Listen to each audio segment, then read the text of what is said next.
Најреволуционерното нешто што некој може да го направи е гласно да говори за она што се случува, рече Роза Луксембург. Вака самостојниот синдикат на новинари на Македонија го честита празникот на жените.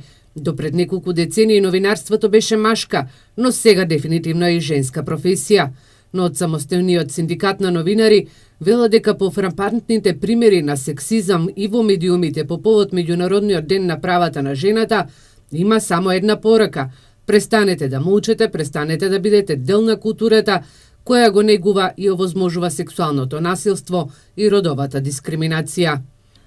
Самостојниот синдикат на новинари уште во 2013-та, исто така на 8 марта алармираше за сексуалното вознемирување во редакциите за кое се молчи. Системот на поддршката на сексистите и насилниците, системот на поддршка на родовата дискриминација и во редакциите и во општеството е многу силен.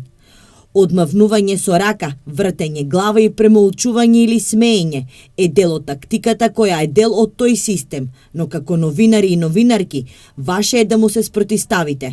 Не станува збор за тривијален проблем. Сексуалното, економското или финансиското злоставување имаат драматично влијание на личноста.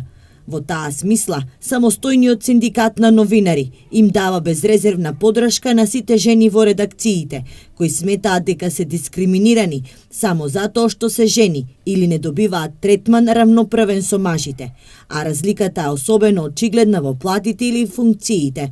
Невладините организации денеска во земјава организираат и маршеви за правата на жените. Статистичките податоци говорат дека 49,9% од населението во Македонија се жени и дека тие живеат 4 години подолго од мажот, а просечниот живот им е 77,4 години. Во однос на мажите, поголем е бројот на дипломирани жени, односно 58% или 4787, како и бројот на жени магистри, односно 58,9%, или нивниот број изнесува 1107. Според податоците на Државниот завод за статистика, бројот на жени доктори на науки изнесува 111.